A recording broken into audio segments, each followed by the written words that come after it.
How's it going, everyone? Austin Honecker here. I just want to come on here for a while and give him a review for All Elite Wrestling's AEW Rampage from last night, which was March 18th, 2022. I gotta say, it was awesome from start to finish. For the matches, match one, it was Darby Allen versus The Butcher. That was a great match, but the ending to it, Darby Allen went over by a countout because The Butcher couldn't make it back to the ring by the count of 10.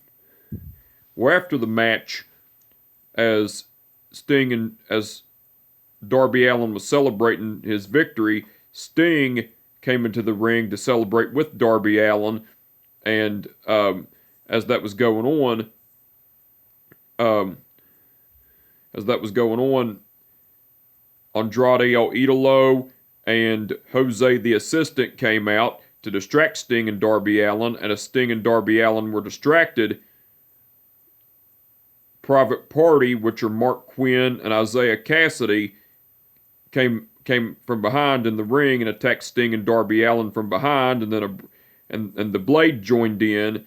The Blade came into the ring and joined in, and and a brawl ensued of Sting and Darby Allen against Private Party and the Blade, and the numbers game got too much, and then the Butcher, the Blade, and Private Party, which are Mark Quinn and Isaiah Cassidy, held Darby Allen down because Sting was already beaten down, but they were holding Darby Allen down, and Andrade El Idolo and Jose the Assistant got in the ring, and Andrade El Idolo slapped Darby Allen in the face, and then the Hardys, which are Matt and Jeff Hardy, came out to even the odds, and then the Andrade family office, which are Andrade El Idolo, Jose the Assistant, Mark Quinn, Isaiah Cassidy, the Butcher, the Blade, and the Bunny, all retreated and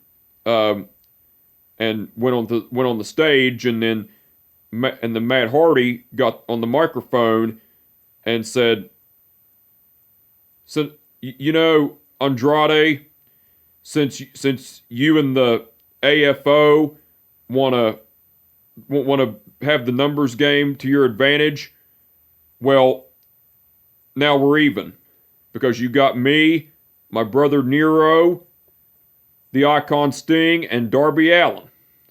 So how about we make a deal?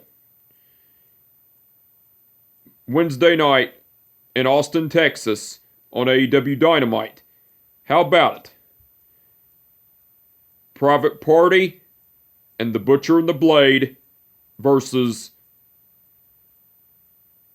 Matt Hardy, which is myself, my brother Nero, Jeff Hardy, Darby Allen, and the Icon Sting in an 8-man Texas Tornado match.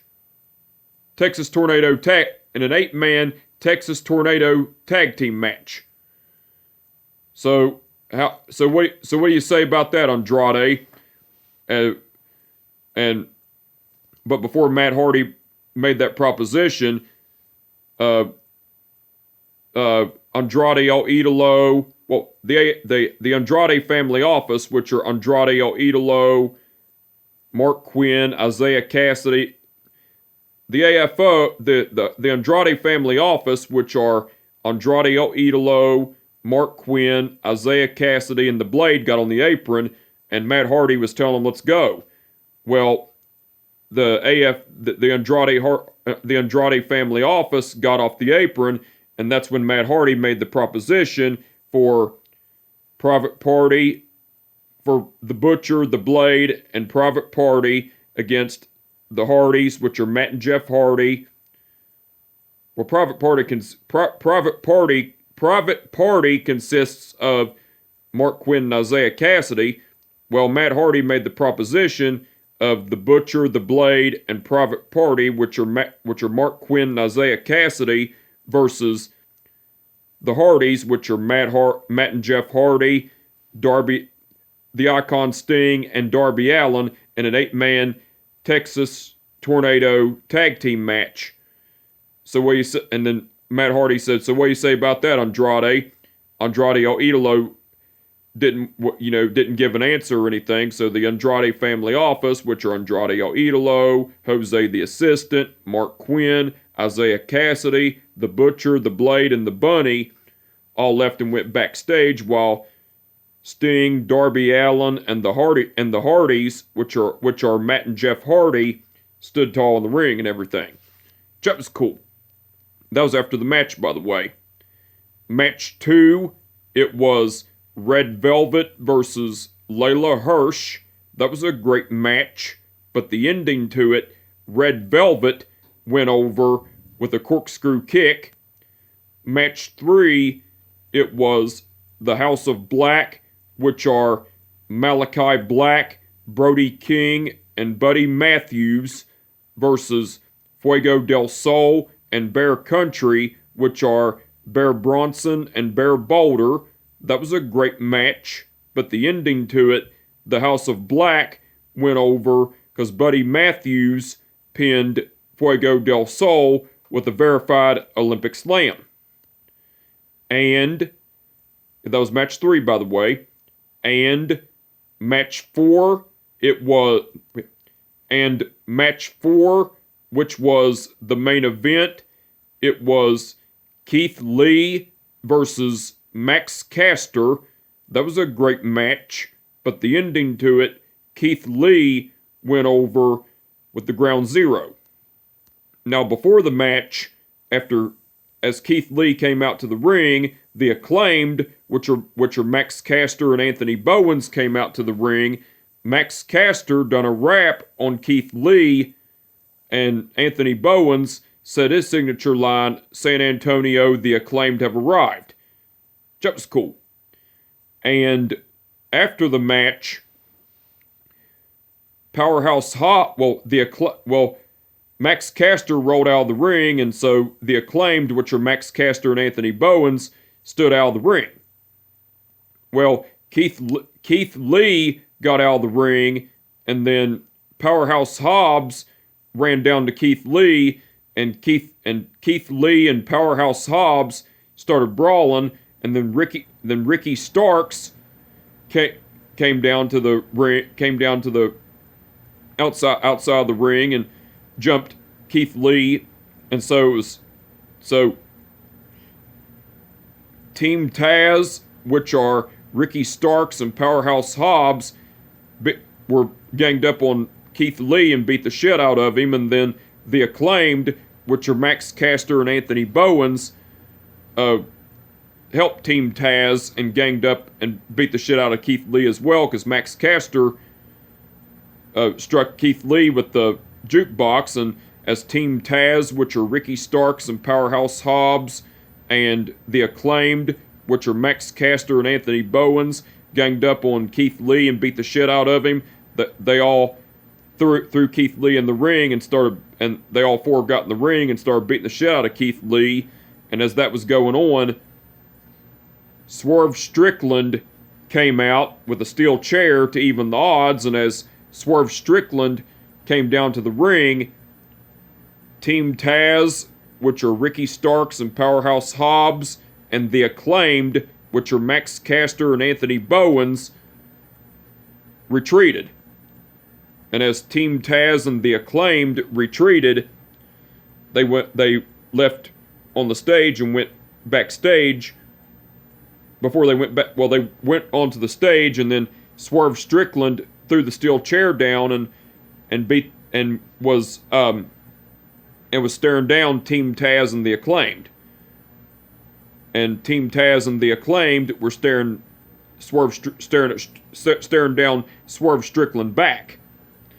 And then Keith Lee got up, and Keith Lee and Swerve Strickland stared at each other and shook hands, and then Keith Lee raised Swerve Strickland's hand to victory and everything.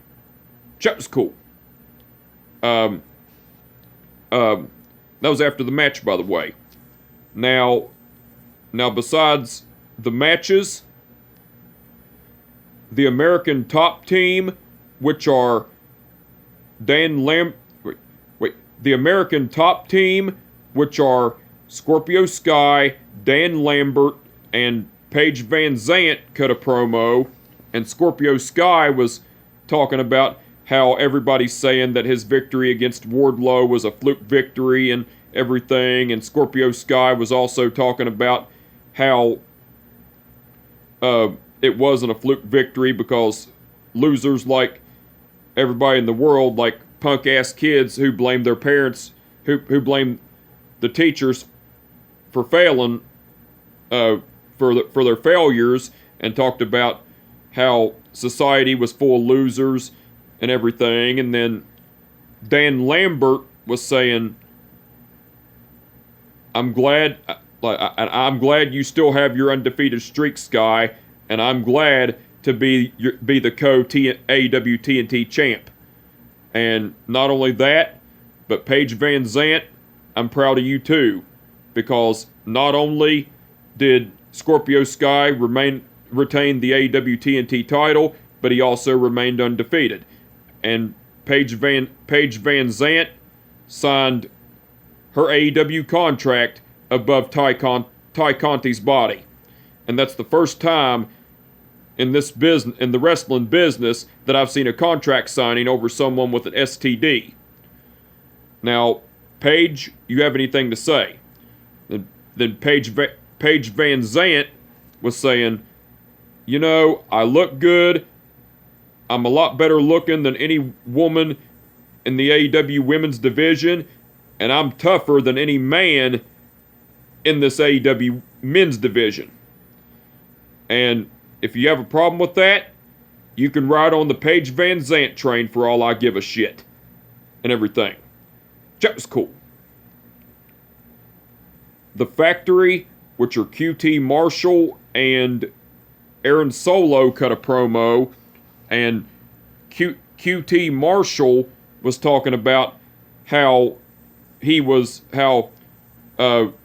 everybody was aggravating him about Hook beating the shit out of him at Revolution, and how his mom was checking on him, and how he informed his mom that he was proud of Hook, and he was, and how he was wanting to approach, he was going to approach Hook next week and award him the first ever factory certificate because where Hook was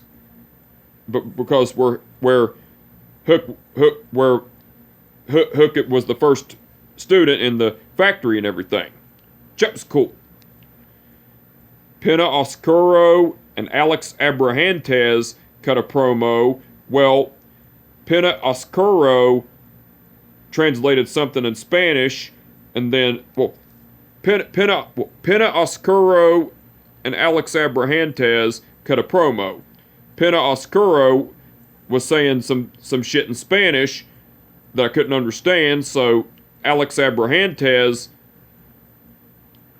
translated what Pena Oscuro said, and Alex Abrahantes said, Pena Oscuro says, House of Black, you think you've defeated me, and you think that you've beaten me into the darkness.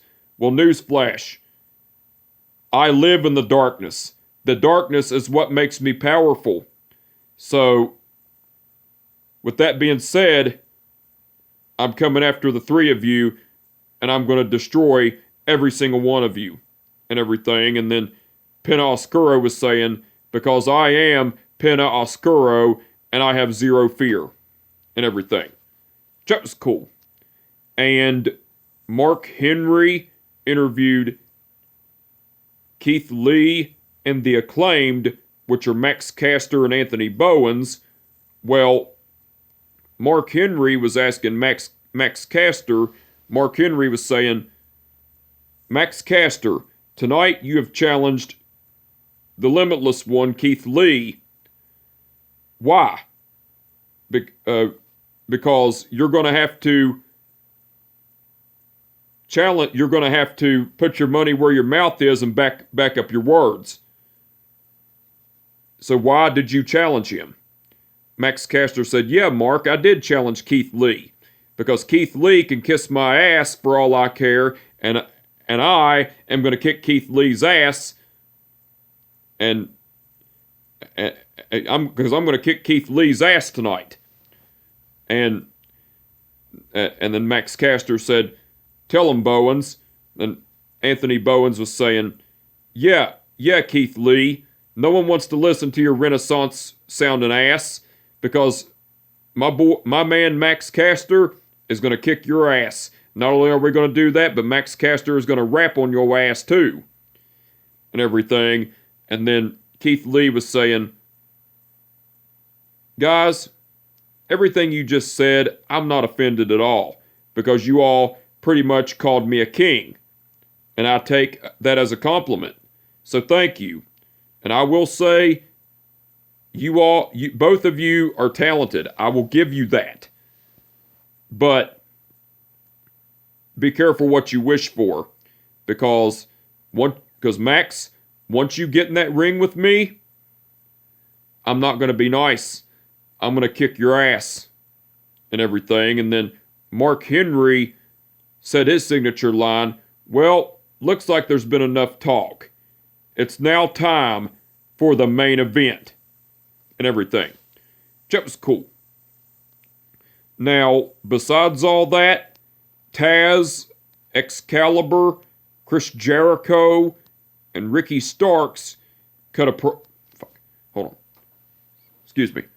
Now, besides all that, besides all that, Taz, Excalibur, Chris Jericho, and Ricky Starks done commentary throughout the whole show. They done awesome as usual. And the referees for the event were Rick Knox, Bryce Remsburg, Stephon Smith, and Aubrey Edwards.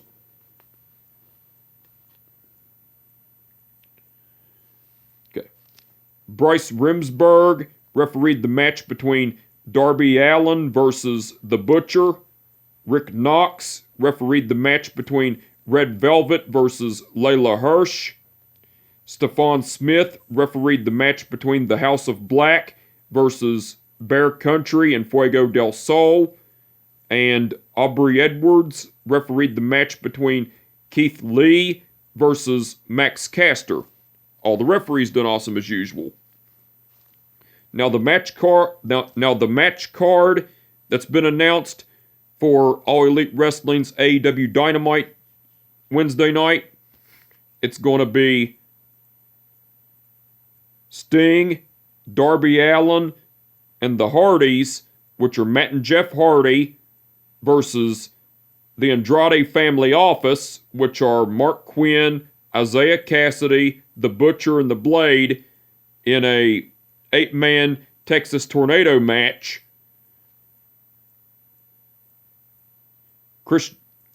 The Jericho Appreciation Society, which are Chris Jericho and Daniel Garcia, versus the Dark Order, which are John Silver and Alex Reynolds.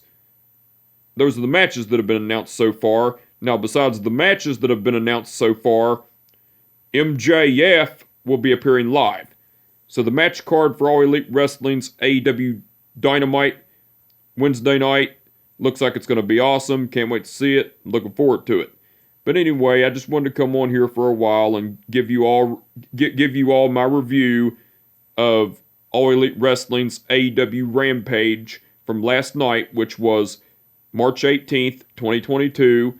Like I said, it was awesome from start to finish. And with that being said, my name is Austin Honecker, and I will catch your ass down the road.